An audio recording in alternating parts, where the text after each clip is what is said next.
activity from my alarmist friends. The hot weather has also brought some of my favorite global warming reporters out of hiding, and they have been all too eager to link today's weather events to man-made greenhouse gases. Of course, many of the most outspoken global warming alarmists, scientists, have been happy to play along.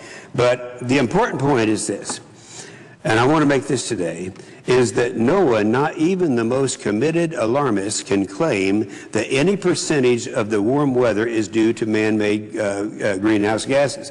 And I'll go into more details in just a minute. This is an inconvenient truth that global warming reporters have kept out of their headlines, and in some cases their stories as well. Seth Borenstein of the Associated Press, he's a good guy. He's on the other side of this issue, but he's one of these guys that I still like. He's one of the most prominent global warming reporters. He came out last week with another scary headline proclaiming, and I'm quoting this now, quote, "This U.S. summer is what global warming looks like." Similar quotes and stories appeared in Reuters, The Hill, and Politico. And then yesterday morning, Time magazine ran a piece by Byron Walsh with the headline, quote, "Now do you believe in global warming?" And I was happy to see that Mr. Walsh began his article in the Time magazine with a picture of my family here in their igloo. He concluded his piece with a quote, "We're living in an igloo in the summertime, and the ice is melting all around us." It's kind of interesting. This is an article, they talk about warming, but if all of a sudden it's unseasonably cold, they change it to cooling. This was in the New York Times. They said, this was when it was a cool summer last year. They said, but this summer has been conspicuously different in New York City. Not one 99-degree day in Central Park, not a single day that the temperature even approached 90. For just the second time in 140 years of record keeping, the temperatures failed to reach 90 in either June or July. The daily average last month was at or below normal every day but 2 days. The temperature broke 80 for 16 days in New York. So it goes on to say that the problem they're having there is it is unusually cool, but that didn't really inure to the benefit of the alarmists, so that wasn't used. So it's time to take a trip down memory lane. Don't forget that Time is the same publication that told us 1974, told us that we should be very concerned about the coming ice age. There it is. Every magazine, Newsweek had the same thing. All the other magazines said, another ice age is coming, we're all going to die. You know, I would, since there is time to do this, I'll mention one thing that is not in my notes here, that if you just stop and think about how many times this has happened. If you take the last 100 years, starting in 1895, in 1895 to 1925, we went through a 30-year period that was a cooling period. And everyone back there was saying that another ice age is coming, we're all going to die.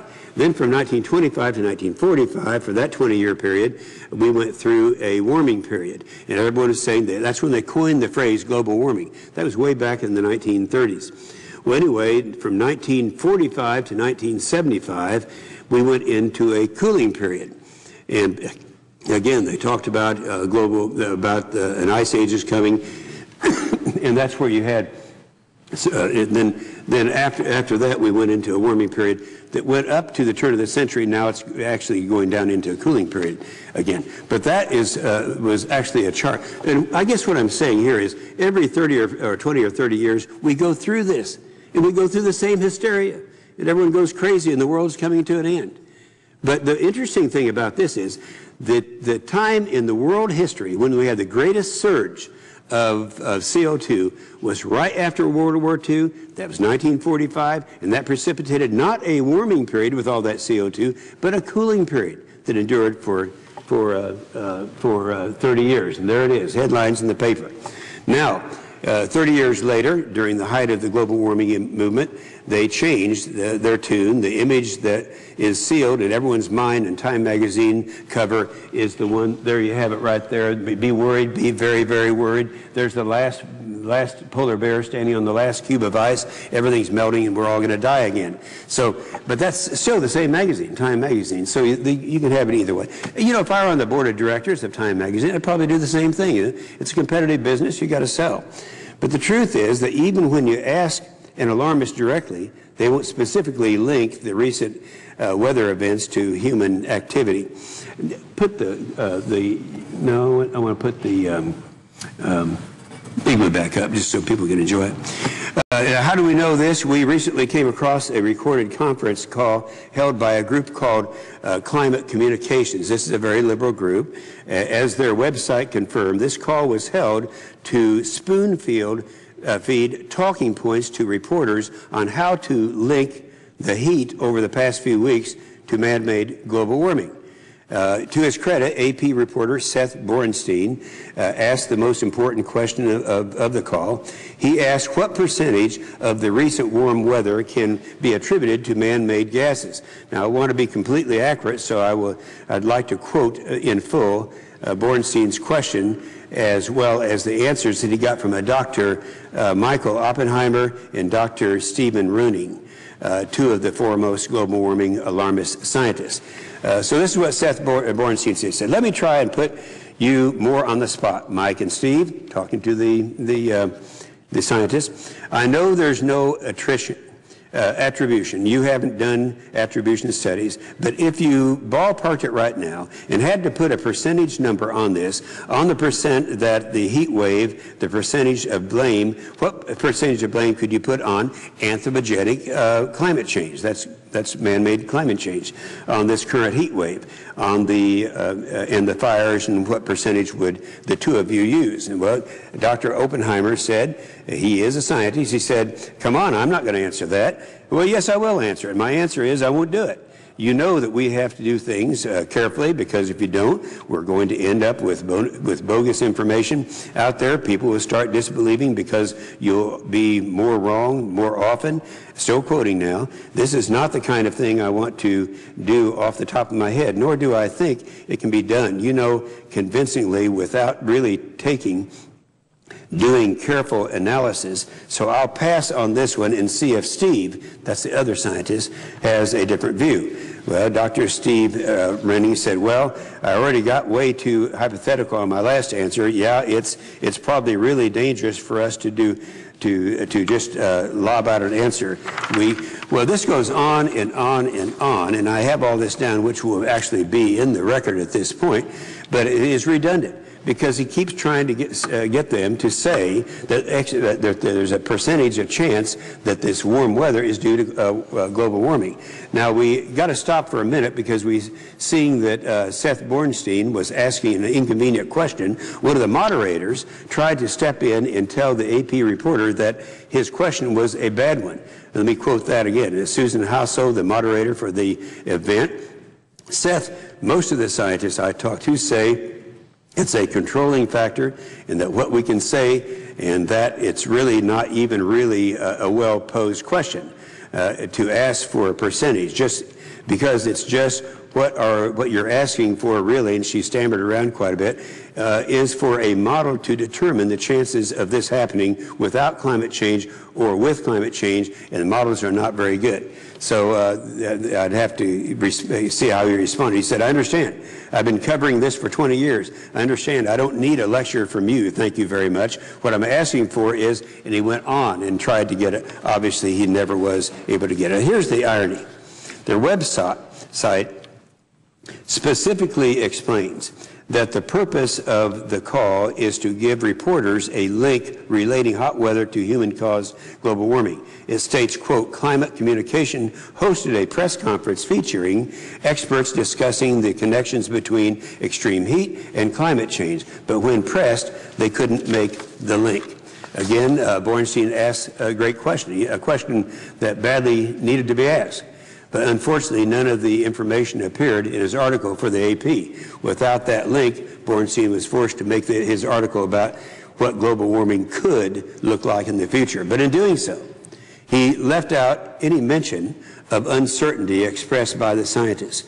Bornstein quoted Chris Field, a leading author of the Intergovernmental Panel on Climate Change. Keep in mind, that's the United Nations who started this whole thing, and they're the ones who were stacking the scientists, and he was one of the individuals. He said, according to Field, this report warns of unprecedented extreme weather events due to global warming. But as usual, Bornstein failed to mention that even the IPCC, which normally heightens the fear factor as much as possible, admitted in that same March report that there is significant uncertainty regarding linking extreme weather events to human causes. Also missing from the article was the mention of Bornstein's interview with climatologist Judith Curry. Judith Curry was Georgia Institute of Technology. Fortunately, she was good enough to post her answers on her blog since he didn't use it. As Curry explained, quote, we saw these kinds of heat waves in the 1930s, and those were definitely not caused by greenhouse gases.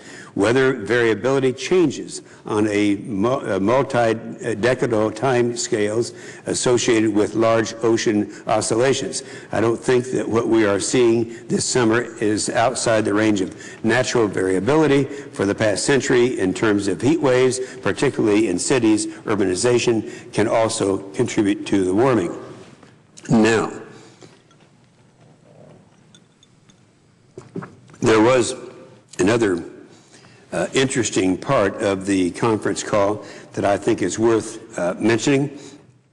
When ABC News reporter Bill Blakemore asked about the effect of La Nina and El Nino on today's hot weather, Dr. Oppenheimer was again uncomfortable about this question and said it was off message. Yet NOAA, that's the NOAA, came out yesterday and had a different opinion. As Andrew Revkin of the New York Times explained on his blog, in a briefing of several postings today, the National Oceanic and Atmospheric Administration reviewed the most notable climate and weather events of 2011. Many of these events, from an extreme East African drought to Australian deluges, were significantly driven by a double-dip La Nina cooling of the tropical Pacific Ocean agency, the scientists said. In other words, it's La Nina and El Nino that made the difference. In yesterday's Tulsa World, there was an opinion piece that directly addressed this El Nino-La Nina debate and how it affects Oklahoma specifically. That's my state of Oklahoma. The editorial mentions an interview in April of 2008 with the Tulsa National Weather Service meteorologist Nicole McGavick regarding Oklahoma's record rainfall that month. As McGavick said, quote, don't go blaming global warming, but rather El Nino's counterpart, La Nina. It happens when the weather is cooler near the equator along the Pacific Ocean. It has nothing to do with global warming. So that same question, the opinion piece, mentioned another article published in December of 2011, which was about Oklahoma's drought-filled summer of 2011. In it, Associate State Climatologist Gary McManus said, and this is a quote, he said, did this hot summer happen due to global warming?